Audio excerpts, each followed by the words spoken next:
I was looking forward to the family trip proposed by my wife, but I witnessed the truth of my wife and her neighbor's family of four trip at the airport. When I filed for divorce, I was met with sarcasm from my wife and bad words from my daughter. The former campus beauty now abuses me for her neighbor. The once gentle daughter now beats and kicks me to protect her new father. When betrayal and lies are intertwined, I become an unnecessary outsider in this marriage. That day, I overheard my wife Jessica mentioning that our family of four was going to Hainan for the Chinese New Year. My 3-year-old daughter Bella was running around holding her hand with a smile. Looking at her innocent look, I couldn't help but sigh that everything in the family seemed to be beautiful. Hearing this, my heart moved, and I immediately asked, "Is it the second baby?" Jessica's eyes flashed with panic for a moment, which seemed a little unnatural. She quickly shook her head and explained, "You heard it wrong. That's not true." Her tone was a little hurried. I didn't ask any more questions, but smiled. But I felt that something was wrong with my wife. Was she trying to give me a surprise? But when I was on a business trip, the truth gradually surfaced. As soon as the plane landed, I saw an unexpected scene. Jessica took Bella, and the neighbor's father and son walked out of the airport together. I was stunned, and suddenly something was wrong in my heart, so I decided to go over and say hello. However, just as I was about to approach, Jessica suddenly whispered to her neighbor Ryan. Fortunately, I was smart and changed the travel destination. This way, our family of four can completely get rid of him. It's really great. I suddenly understood that the so-called family of four was just her and her neighbor Ryan, and I was just a bystander. I couldn't help but feel an inexplicable sense of loss, thinking, over the years, I have never noticed the changes in her heart. I walked over with a little displeasure and determination and said with a smile, "In that case, Jessica, let's get a divorce." She was stunned for a moment, and her face was a little embarrassed. I didn't give her more time to react and repeated, "Let's get a divorce." Jessica's face changed. Obviously a little flustered, she coughed and forced a smile. "William, you're almost there." There was some impatience in her tone, but I didn't care about it. I just stared at her and said calmly and firmly, "I'm serious." A trace of guilt flashed in her eyes, and she finally realized that she could no longer avoid my questioning like before. She tried to defend herself, with a hint of toughness in her tone. "Isn't it good for me and my daughter to go with Ryan and Leo to improve the relationship between neighbors? Are you so petty?" My eyes turned to my little daughter, who was holding Ryan's big hand, pouting her lips and staring at me with round eyes. Seeing this, Jessica pretended to be angry. "How can you stare at your dad?" Then she turned to me. "Okay, William, since we have met, why don't we celebrate the new year together?" This was said very lightly, but I felt heavy in my heart. In the past, I would have agreed without hesitation. But at this moment, all I saw was the intimacy and tacit understanding between them, which became more subtle because of my presence. I suddenly felt extremely tired. "No need." I took a deep breath and said calmly, "After the new year, come with me to the Civil Affairs Bureau to get a divorce certificate." After saying that, I turned around and prepared to leave. But Jessica obviously didn't intend to let me go. She quickly stopped me with anger in her eyes. "William, what do you mean? I just took my daughter to celebrate the new year with the neighbors, and you escalated it to divorce. Why are you so petty?" I took a deep breath, my heart trembling a little, but I still insisted. "Am I wrong? I didn't care about these things, thinking that Ryan could help take care of Bella. But now I understand that all the mistakes are because I didn't see clearly." Jessica's face changed. She stared at me with deep displeasure in her eyes. "Why are you so unkind? Ryan's wife passed away more than 2 years ago, and Leo hasn't felt his mother's love for 2 years. I don't want my child to be unhappy during the Chinese New Year. Am I wrong?" This sentence was like a heavy blow, hitting my heart hard. Bella suddenly joined in. "Bad dad. You make mom sad. Bella doesn't like you the most." I looked at her innocent face, and my heart ached so much that I couldn't breathe. "Bella, is this how you look at your dad?" I asked with a hint of sobs in my voice. Bella was frightened by my words. She immediately ran to Ryan and hid behind him, as if my words scared her. Jessica's eyes became even colder. You are not as sensible as a child. What's wrong with you? I lower my head. The pain in my heart almost made me breathless. All my love and persistence were finally exchanged for a cold rebuke. Seeing that I remained silent, Jessica sneered. William, if you are here to cause trouble, get out. She gritted her teeth, her face full of anger. I replied calmly, okay, I'll leave. See you at the Civil Affairs Bureau. When I walked to the door, Jessica's voice sounded in my ears with a provocative tone. Okay, William, I hope you could do what you said and have some backbone. Don't kneel down and beg me to give you another chance. I raised the corners of my mouth in self-mockery and tried hard to suppress the urge to cry. In my heart, Bella said to myself, don't worry, I will never cry. When I turned around and prepared to leave, Jessica was so angry that she cursed softly. Although I didn't hear the complete curse, I clearly felt her resentful mood. I pretended not to hear it, quickened my pace, and left her sight. It was not until I got into a taxi and was completely away from the airport that I let out a deep breath, pressed my face against the window, and my eyes followed the scenery passing by outside the window, lost in endless thoughts. Jessica and I were college classmates. We were in the same department, but I was a year older than her. After graduation, I was still one of her closest friends. In college, I was a famous 3-good student in the department. My life was quiet and boring. Except for eating and sleeping, I spent the rest of my time in the laboratory. Until she appeared, my world began to become less monotonous. At that time, she was very beautiful and was the most beautiful girl in our department. There were countless people chasing after her. Although her grades were not very good, I still helped her because of her pretty face. After she failed the first exam, she pestered me to help her explain the questions. I didn't want to pay attention to her, but seeing her smiling face, I finally softened my heart. After a while, we became good friends, and this relationship finally made me let go of my guard. The impulse of youth made me confess my love to her, and I didn't expect that she actually agreed and kissed me. At that time, we were the golden boy and girl on campus, and everyone envied us, but I didn't expect that after getting married, everything would change dramatically. After marriage, we lived happily. Although there were some trivial conflicts in life, I always believed that as long as we were together, we could overcome anything. Until our neighbor Ryan joined us, everything started to become complicated. After Ryan's wife passed away, he and Jessica became closer, and I began to feel a sense of jealousy and uneasiness. Every time they were together, I felt like something was stabbing me in the heart. Although I didn't say anything, I had already begun to doubt Jessica in my heart. In every quarrel and every Cold War, I was almost always the one who bowed my head and admitted my mistakes. Jessica and my daughter Bella seemed to be standing on the opposite side of me. I couldn't understand why they treated me like this when I was obviously their husband and father. Life seemed to be a constantly broken balance, and I began to feel more and more lonely. Whenever I saw Jessica and Ryan together, I felt like an outsider watching them live the happy life I had longed for.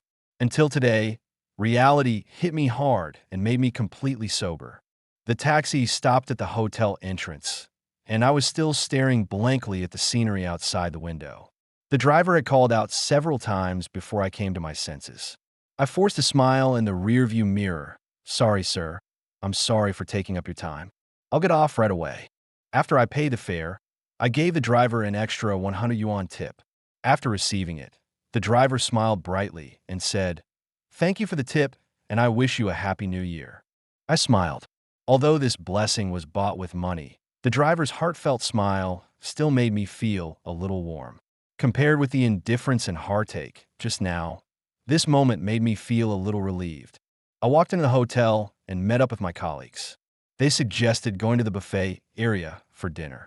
I didn't want to go, but in order not to spoil the fun, I followed them. Just as I walked to the dessert area, a colleague suddenly pointed to the distance and said with a smile, "Hey, William, isn't that your wife and children?"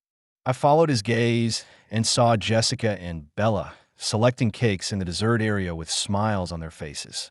Another colleague also joked, Well, William, you actually brought your wife and children here without telling anyone. We are all alone at night, and you are the only one who has a warm bed.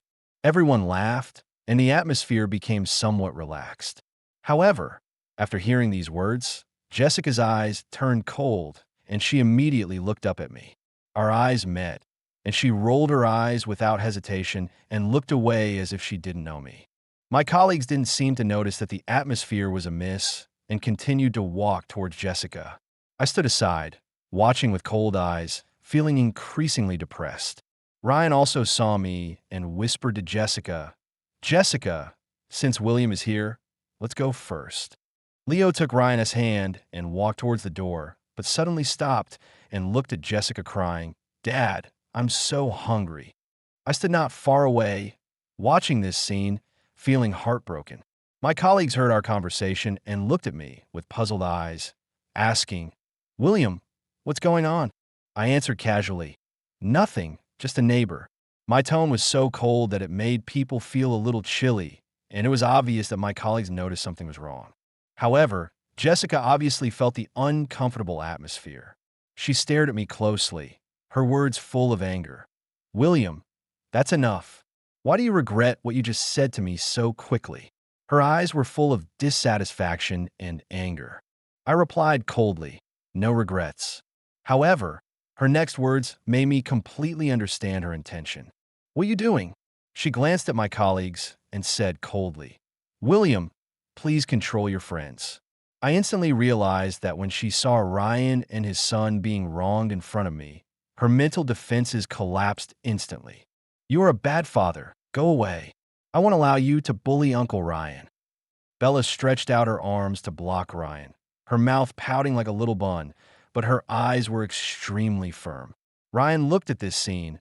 Although he was smiling, his heart was full of victory.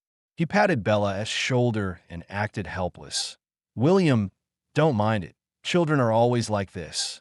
He said this, but there was a hint of provocation in his eyes. Mom said that what Bella said is true.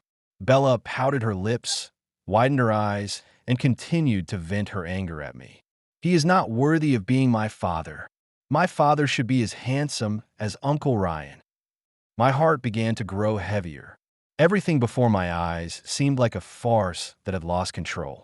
And I, a man who had worked hard to maintain my family, was now viewed from an outsider's perspective as a bad dad.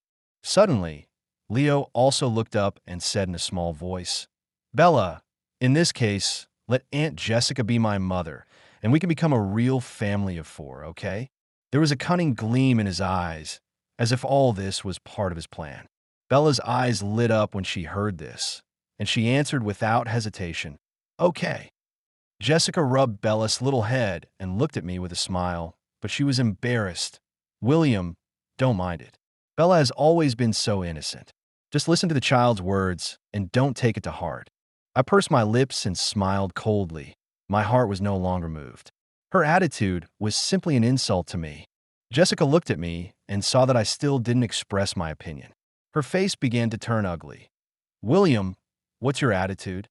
There was dissatisfaction in her words. I looked at her familiar face, but I felt nothing in my heart. I used to work hard for this family and earn money just to make her and Bella live a better life, but what about now?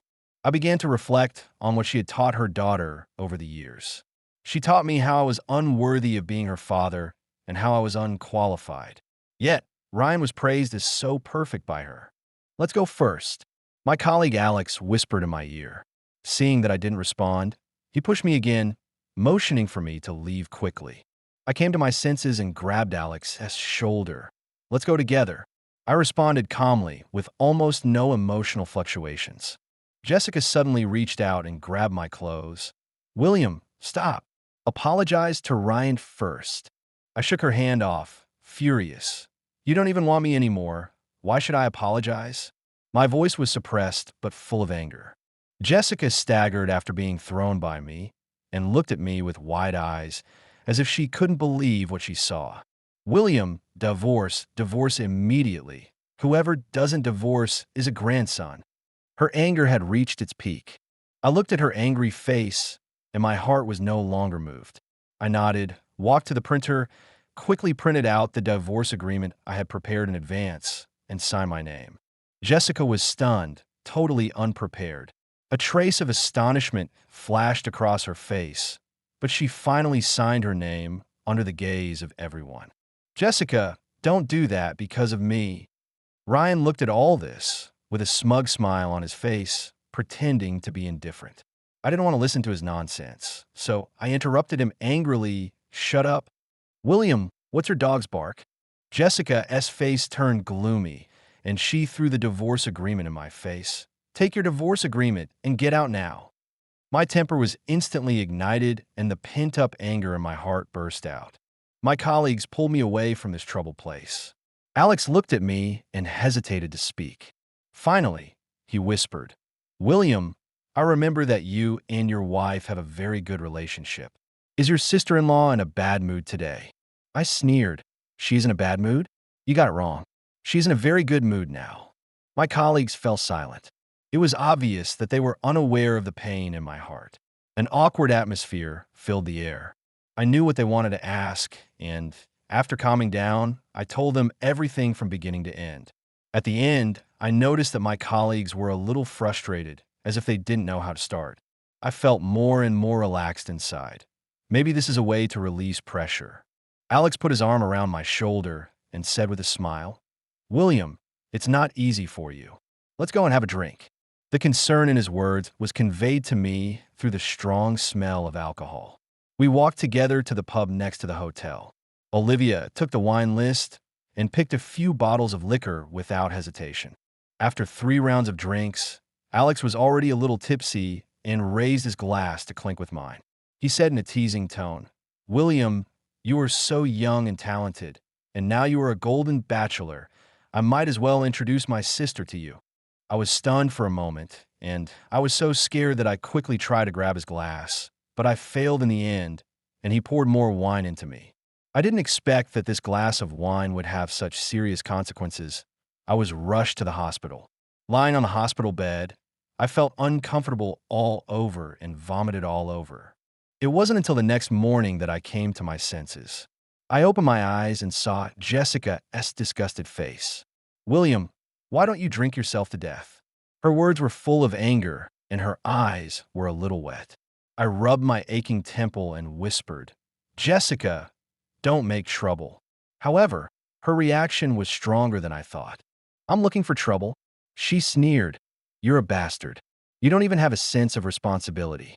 Yesterday, my daughter had an allergic reaction and we rushed to the hospital. But how come we couldn't contact you? Her tone was filled with anger and sadness, and her eyes were slightly red, as if she had a breakdown due to her daughter's allergy or my indifference. I looked at her, feeling a little regretful, but more of a sense of powerlessness. Every time she accused me in this tone, my heart felt like it had been hit hard. You have a new father. Why are you still looking for me? I frowned and said lightly. Looking at her, I suddenly felt a great sense of strangeness. Her anger and accusations were as harsh as before, but this time I didn't feel any pain. Jessica became more and more agitated. She bit her back teeth and slapped me hard. William, are you still talking like a human being? I didn't hesitate, quickly grabbed her wrist and slapped her back. Jessica, don't think that I am still the same as before, and you can beat and scold me at will. My tone became cold and firm. Ryan, who was not far away, heard the noise and hurried over to pick up Jessica. He put his arm around her waist and asked about her condition in a low voice. Jessica shook her head with red eyes. Ryan then looked up at me with a hint of disdain on his face. William, I call you brother, but what you did today was too much. Jessica is your wife. How can you hit her? I looked at Jessica. Her cheeks were swollen, but I didn't feel guilty at all. I casually replied, So what? Leo led Bella into the room. Bella looked up and saw Jessica's swollen cheeks. She immediately screamed and cried, Mom. She then ran to Jessica, crying, and hit me. You must have hit Mom. I hate you. I hate you. You are not as good as Uncle Ryan. I felt annoyed, but I couldn't refute. Bella burst into tears, and Leo hugged her and looked at me coldly. Okay, I know your family is very affectionate, but can you please be quiet? It's giving me a headache." I simply closed my eyes, thinking that if I didn't see it, I wouldn't be bothered. However, Bella suddenly broke free from Leo's arms, ran over and hit me while cursing. "Dad, you bad guy. You don't deserve to be my dad." I instinctively grabbed her little hand and pushed her towards Jessica. Although I didn't use much force, Bella was too young and still fell down and sat on the ground crying. Jessica was immediately anxious and hurriedly held Bella in her arms to check if she was injured. After confirming that everything was fine, she glared at me angrily, her eyes full of hatred. "William, you actually hit your own daughter. Are you still a human being? You deserve to be alone, and no one loves you." I felt a little guilty at first, but when I saw her expression, the guilt instantly disappeared. I smiled calmly. "You are right." Jessica was furious and blurted out, "William, you are playing hard to get. Do you think that if you pretend nothing happened, Bella and I will feel sorry for you? You don't deserve it." I was too lazy to argue with her, so I pulled out the 4-needle and walked out of the ward. After completing the discharge procedures, I went straight back to the hotel. Alex sent me a message telling me that he had taken a day off and asked me to rest well before continuing to work. Lying on the big bed, I felt a little emotional and upset. I was originally on a business trip, and it happened to be the eve of the Chinese New Year. I wanted to go back to be with my wife and children as soon as I finished work, but it turned out like this. I simply put down my phone, forced myself to close my eyes, and try to fall asleep. However, Jessica's figure was like a ghost that would not go away, always lingering in my mind. Not long after I fell asleep, the phone rang again. Jessica's words were like a bolt of lightning, splitting a deep crack in my heart. "William, where are you? Come back and apologize to Ryan." On the other end of the phone, her tone was cold as ice without a trace of warmth. I was already a little upset, having drunk too much last night, and my hangover hadn't fully healed yet.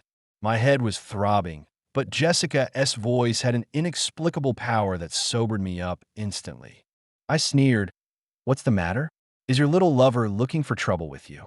My tone was sarcastic, and my mood became heavier. Jessica was obviously stunned for a moment, and then she gritted her teeth and hit back. "William, keep your mouth shut." I shrugged and responded indifferently. "Okay, then I won't say anything." Although these words were powerless, they also carried my indifference at the moment.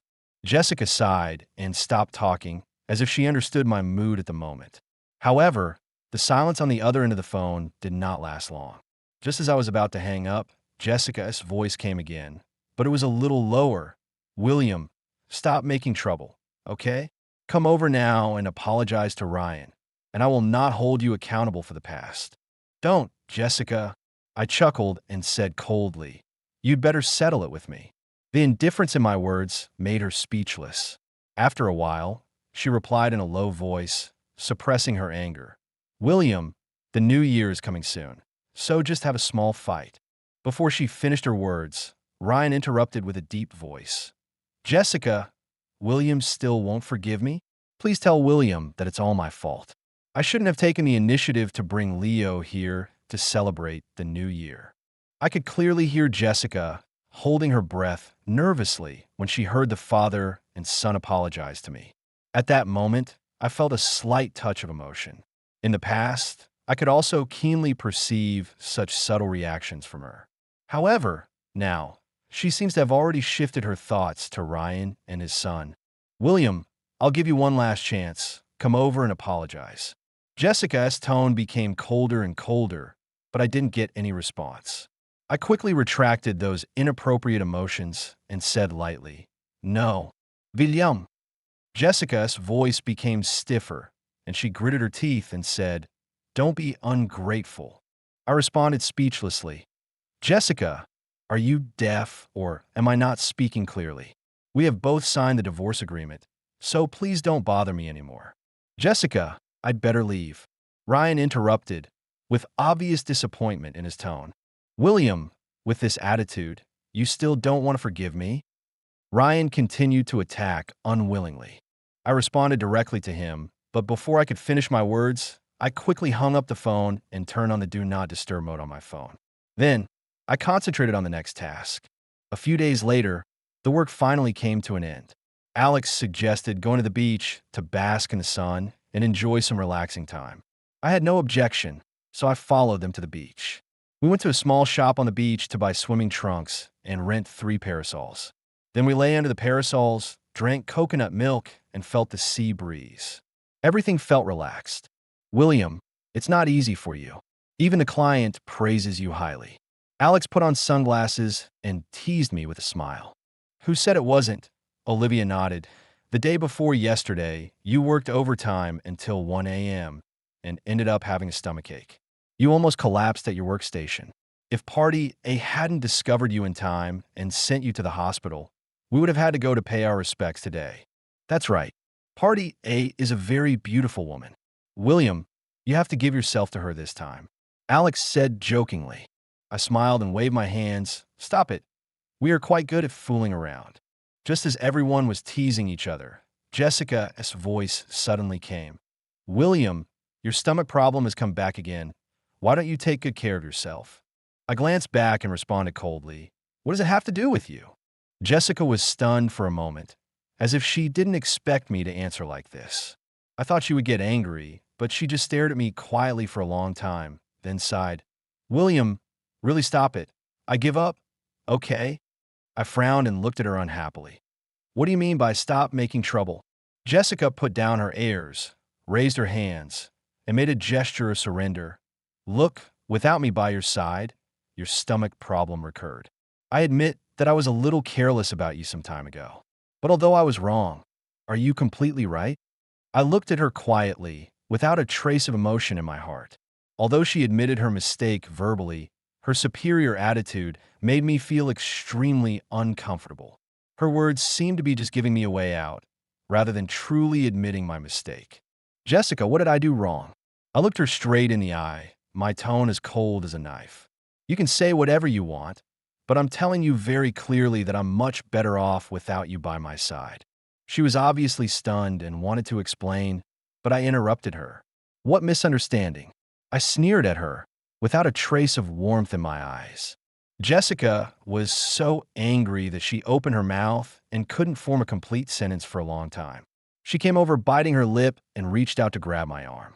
Just as she was about to say something, I looked past her and looked behind her.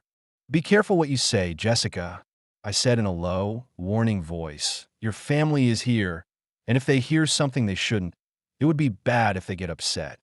Her expression changed slightly, but she still didn't let go of me. I lowered my eyes, staring at her white and tender hands, and a sneer appeared on the corner of my mouth. Your lover is watching us. Are you still going to hold on here? Jessica still didn't let go. She lowered her head and looked at me quietly. The complexity in her eyes made me a little confused. Was she feeling sorry for me, or was she just feeling guilty? William, Jessica is your wife. How dare I be jealous and sad? Ryan lowered his head, his voice full of pity, as if all his pain was directed at me. Uncle William, don't talk to Aunt Jessica like that. She will be sad. Leo lowered his head and stood between the father and son. They looked as if they were owed $1 million or $800,000. It was really heartbreaking to watch. The look on their faces made me want to laugh, and I was filled with disdain. Jessica finally couldn't stand it anymore, turned around angrily, and whispered to comfort the father and son. I won't allow you to belittle yourselves like this. Bella stood in the crowd, tilted her head back, and said in a childish voice, She is my mother, and also Leo's mother. My mother told me a long time ago that we are a family. This sentence was like a sharp knife, piercing my heart fiercely. Jessica's face changed drastically, and she quickly turned her head to look at me. No, William, please listen to my explanation. Bella is still young, and children's words are innocent. Don't mind it. Alex couldn't stand it anymore, took off his sunglasses, leaned back on the beach chair, and said helplessly, I didn't check the almanac before going out today. Why are you so coquettish? Jessica glared at Alex. Alex, this is our family affair. It's not your place as an outsider to make comments. Alex smiled, with a hint of disdain on his lips. Who is your family? Jessica, you are really disgusting and shameless. I felt a wave of disgust, and countless memories of the past came to my mind. Looking at all this, I felt really sick. Ryan saw Jessica's anger and quickly stepped forward to hold her back. William, I'm sorry. I don't deserve to have a family. At this time, the tourists began to gather around, and Alex said loudly, "It's really interesting that she doesn't want to be a good person, but insists on being a mistress who destroys other people's families." The crowd began to whisper, and their eyes were focused on us. I felt a headache and hurriedly pulled my colleagues away from the beach. I walked very fast, and Jessica followed me closely, jogging to catch up with me. "William, tomorrow is New Year's Eve. Bella and I will spend the New Year's Eve with you." I pulled my arm back and gave her a cold look. "No need." Jessica was stunned and stood there, watching me leave. She didn't chase me, but just looked at me quietly. When we got back to the hotel, Jessica was still standing there. I glanced at her, and Olivia asked softly, "William, you won't be soft-hearted, will you?" I didn't answer. After packing my luggage with my colleagues, we prepared to catch the plane. I was alone on the sofa in the hotel, thinking about what I should do during the Chinese New Year. Before I knew it, I fell asleep. When I woke up, it was already noon. I picked up my phone and saw that Jessica had made dozens of calls and sent dozens of text messages last night. Most of them were polite words of false apology. I was a little confused and couldn't help wondering. I have tried my best to stay away from the four of them. Why didn't she let me go? I threw my phone down in frustration, packed my luggage, and decided to go out for a walk. I thought the streets would be deserted today, but unexpectedly, there were people coming and going, and everyone was full of joy for the Chinese New Year. Last year, I also spent the Chinese New Year with them, and the warm family atmosphere made me feel sweet, but this year I was left alone, all alone. Suddenly, I felt lonely and thought of my deceased parents. So I decided to take the fastest flight, go home to pack my things, and then go back to my hometown in Hangzhou. The winter night got dark quickly, and when I boarded the plane, fireworks began to bloom outside the window. After getting off the plane, I was bored and scrolling through my phone while waiting for my luggage. Suddenly, Ryan posted a message on WeChat Moments, a family of four celebrating the New Year. In the photo, they were wearing the same red sweaters and making a V sign to the camera. Seeing this scene, I couldn't help but sigh. It was so heartwarming. My phone rang. Jessica sent me holiday greetings and invited me to their New Year's Eve party. I ignored her and put the phone in my pocket. Then, Jessica called me again, but I still didn't answer and let the ringing continue. Finally, I got annoyed and blocked her. When I got home, I started packing my luggage and prepared to leave. I threw all the things I couldn't move and the memories I once cherished into the trash. Just as I was about to leave, the phone in my pocket suddenly rang. I was startled and took out my phone to see that it was Bella calling. The call was made from my watch. I had set it to automatically answer the call in case she was unable to contact me in time. When I answered the call, Jessica's voice came softly. "Bella, come quickly and say Happy New Year to Dad." Bella seemed a little embarrassed, but finally called me reluctantly. "Dad, Happy New Year." Couldn't help but feel a chill when I heard her voice. Jessica seemed to have noticed something and said, "Bella, Dad is still angry with us. Why don't you apologize to him and see if he will forgive us?" Bella was obviously reluctant, but she still apologized in a baby voice and ran to eat snacks with Leo. Jessica's tone was gentle, but still carried some invisible pressure. "William, come and celebrate the new year with us. We have prepared your favorite braised prawns." There was some expectation hidden in her words, but I was still not moved and responded coldly, "No." Jessica was silent for a while on the other end of the phone, and then Ryan's voice interrupted. "William, we all know we were wrong. Don't be angry. Come and have a New Year's Eve dinner together." Leo also said softly, "Uncle William, I was wrong too." I took a deep breath in annoyance and was about to hang up the phone, but Jessica suddenly raised her voice. "William, are you home? What are you doing moving?" Her words made my heart tighten. I glanced at the camera with a green light in the living room and instantly understood what she meant. "William, where are you going?" "Wait for me. I'll be home soon." The sound of Jessica putting on clothes came from the other end of the phone, and then she quickly opened the door and walked out. I responded coldly, "No need." Then I hung up the phone. I quickly packed my luggage, left home with a cold determination, and took the train straight to my hometown in Hangzhou. At 2 a.m., I arrived at my doorstep and spent New Year's Eve on the train. Without my family and a hot meal, my heart was filled with emptiness and loneliness. After getting off the bus, I took a taxi home. Snowflakes were already falling outside the window, the first snow of the new year. I rubbed my hands and opened the door to go home. Seeing the familiar home furnishings, all my fatigue seemed to disappear instantly. My eyes were a little hot and my nose was a little sore. I looked at the black and white photos of my parents on the wall, and suddenly I couldn't hold back anymore. Tears welled up in my eyes. "Mom and Dad, my son is back," I murmured, tears falling one by one. I recalled that every New Year's Eve in the past, although there were few people at home, it was always full of warmth and laughter. My parents at that time were cheerful and like two big children, always making me happy. But since the car accident took them away, I have never felt the warmth of home again. After I married Jessica, she never took the initiative to bring me home to visit her parents-in-law. I knew she disliked my rural family and didn't like the simple life, but I kept deceiving myself by telling myself that after all, she grew up in a big city and it was normal for her to be unaccustomed to rural life. For 5 years, my parents didn't even know what she looked like, and I never heard her call Mom and Dad. When I thought of this, I felt guilty, and the strong self-blame made me unable to breathe. I kept telling myself that I was unfilial and that I had let my parents down. After tidying up, I fell asleep in my old bedroom. The next morning, I went to the morning market to buy offerings and went to the cemetery to visit my parents. In front of the tombstone, I confessed my guilt and helplessness to them, hoping that they would not blame me. "William, I finally found you." Jessica's voice came from behind me. I was stunned and turned around to see that she had approached and squatted in front of my parents' tombstone. I looked at her coldly, but she poured a glass of wine for my dad and said softly, "Hello, Mom and Dad.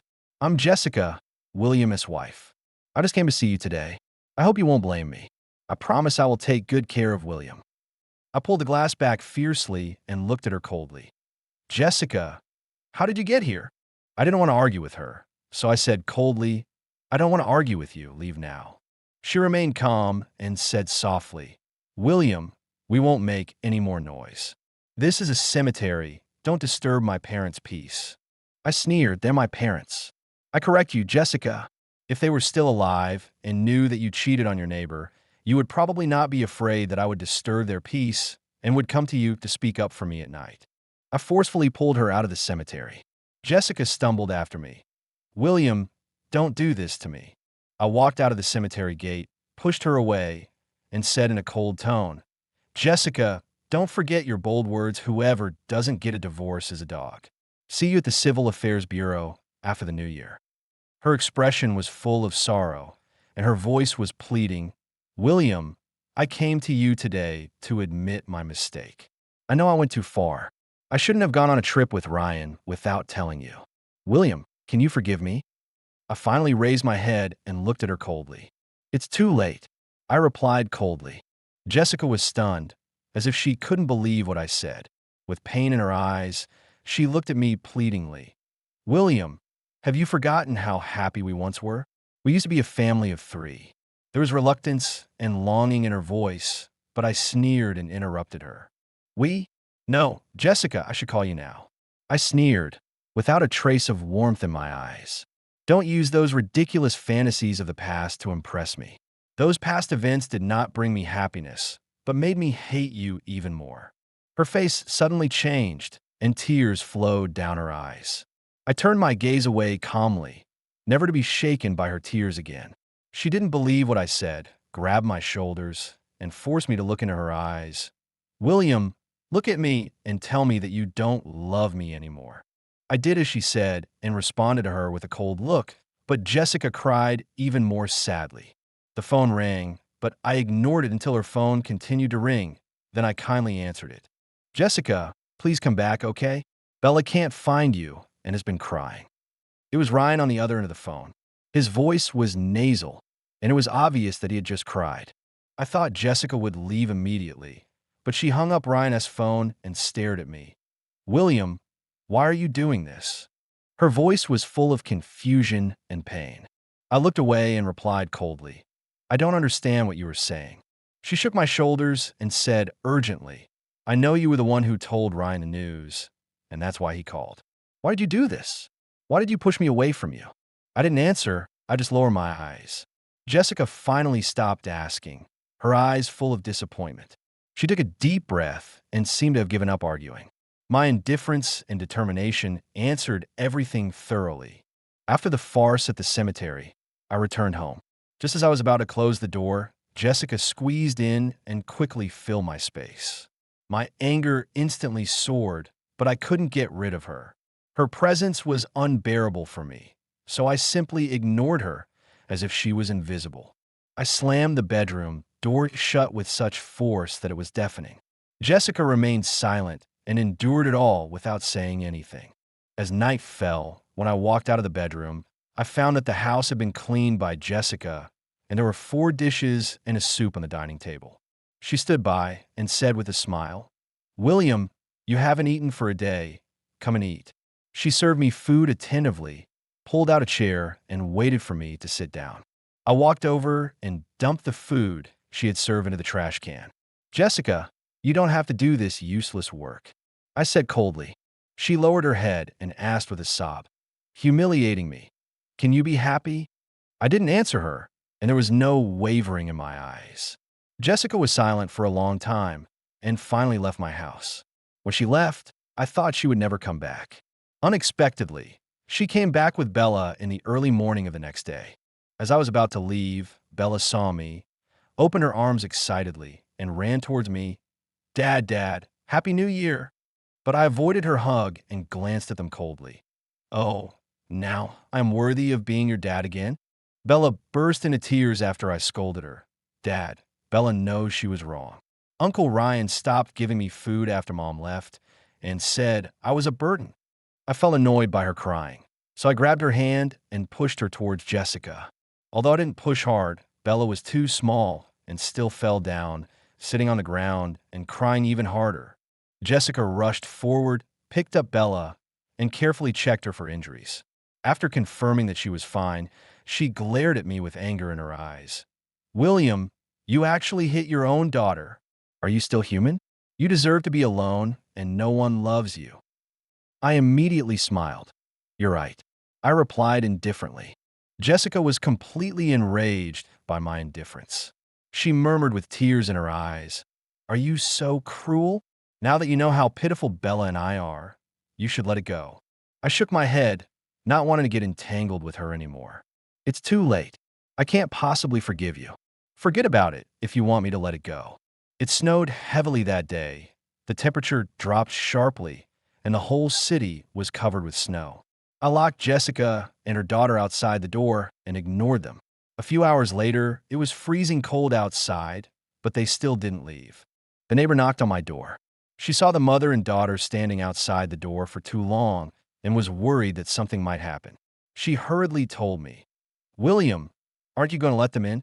I walked to the door, looked at them who were almost swollen from the cold, and said coldly, "The self-torture tactic doesn't work on me." I smiled coldly. "You want me to be soft-hearted? No way." Jessica's eyes gradually turned from hopeful to empty, and finally she just stood outside the door blankly. She finally gave up. After closing the door, I could hear them crying loudly. The holiday passed quickly, and finally, Jessica and I got our divorce certificate at the Civil Affairs Bureau. When I walked out of the Civil Affairs Bureau, I felt extremely relieved. But Jessica's face was red, her eyes were swollen, and she looked at me and asked, "William, can we still be friends in the future?" Without any hesitation, I distanced myself from her coldly and replied with a smile, "No. From today on, I will start a new chapter." This past eventually became a boost to my growth. The choices that once made me miserable have now become my driving force. The me who once relied on others has completely disappeared. In the new year, I will continue to walk on my own path and no longer be held back by anyone.